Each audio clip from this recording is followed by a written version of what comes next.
guys, have you thought any more about my idea of forming a boy band?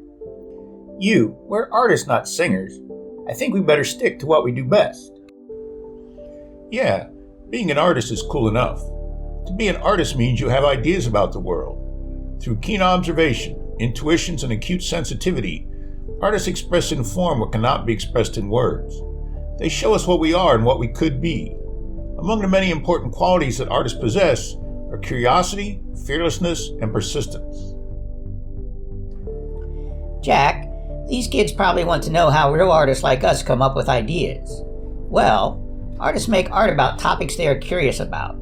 Those topics range from big issues like inequality, identity and gender, and social justice to narrowly focused problems like color and shape. They ask lots of questions and challenge the status quo. There is really no bad subject for making art as long as you are truly curious enough to find out more about it. We're going to take a look at how some students use their research workbook or process journal to generate ideas and turn them into visual form. Hopefully, this will give you some ideas on how to approach your own practice.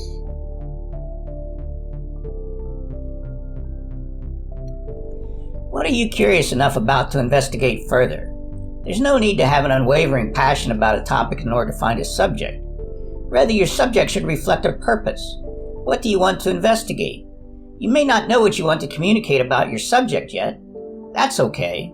That's why you need to learn more about it.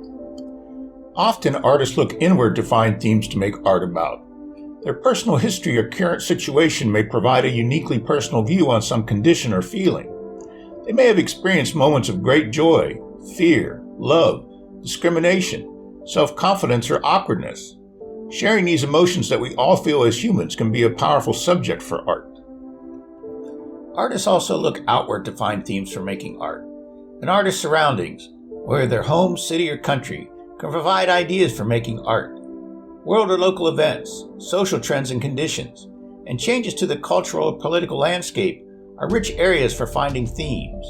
Sometimes the theme can be grand, like suffering or the joy of life, and other times it can be small. Joseph Albert spent years painting a series of squares exploring the interaction of color.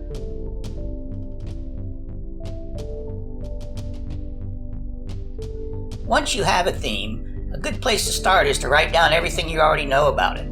Brain maps or bullet points are a good way to start. Thinking is messy. Don't be too worried if what comes out is illogical or silly.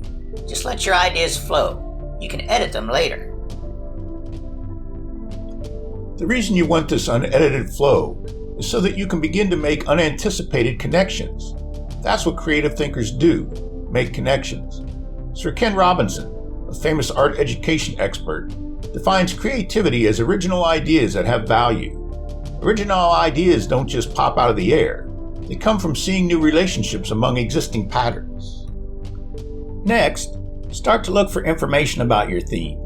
Sources for this information can come in a number of ways. You might find images or symbols that relate to your theme. You might find articles or videos that discuss your theme. You might need to find some background information to give you the context in which the theme exists so that you can make sense of it. Just start to collect stuff. You'll weed through it later. Again, look for connections in the information you gather. Because you're making art and not writing a research paper, you can take some poetic license with the stuff you've collected. That means your connections can be based on intuition, visual elements, an emotional response, humor, rebellion, or speculation rather than just logic.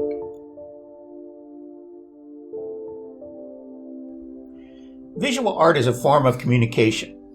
Art can tell a story, but that's not the only way it communicates. Think about writing. There is prose which describes a scene or a relationship in a very descriptive way, and then there is poetry which tries to capture the essence of a scene or relationship in a more evocative way.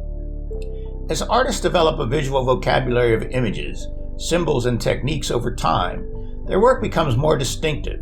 In order to find your personal vocabulary, you need to try lots of ways to turn your idea into an artwork. A good way to do this is to make thumbnail sketches, models, or small collages. You need to give yourself permission to make ugly, terrible, no good, very bad studies to come up with a composition that works for your idea.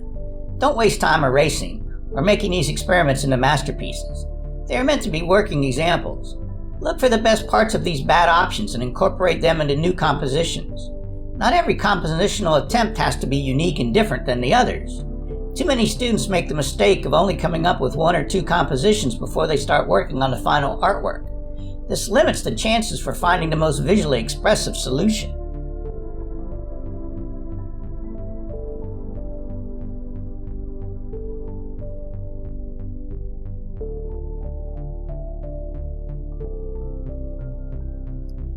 Sometimes we think that experts never make mistakes. There is nothing further from the truth. Some art historians say Leonardo da Vinci worked on the Mona Lisa on and off for 14 years. Leonardo said that art is never finished, just abandoned. Creative people need to experiment a lot to find the best way to turn their ideas into a form that communicates effectively.